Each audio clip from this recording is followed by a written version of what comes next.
Today, Muslims, they're labeled as terrorists. No Muslim should ever terrorize any innocent human being. It is prohibited in Islam.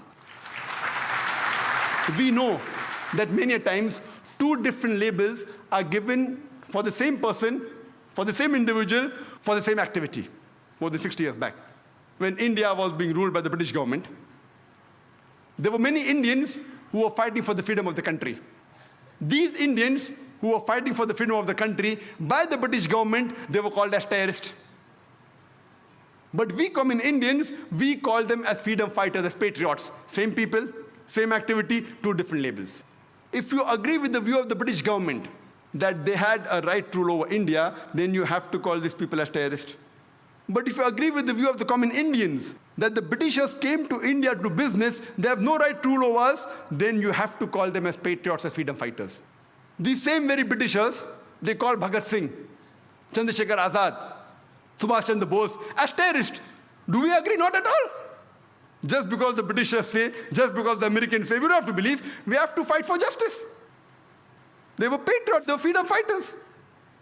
Therefore, before you give a label to any individual, you have to try and find out for what reason is he striving.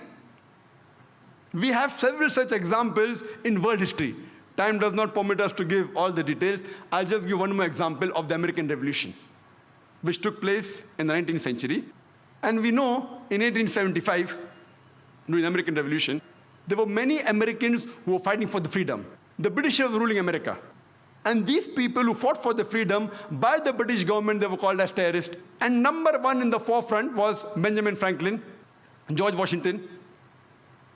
We know that these people, by the British government, they were called as terrorists number one. George Washington was called terrorist number one. Later on, he becomes the president of USA.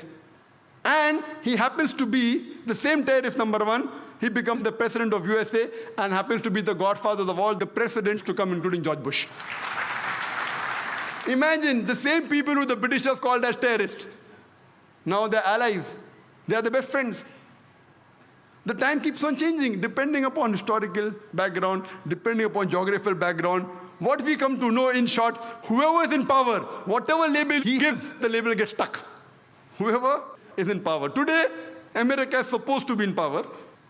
They have the media with them. So who they call a terrorist, the label gets stuck. It gets stuck.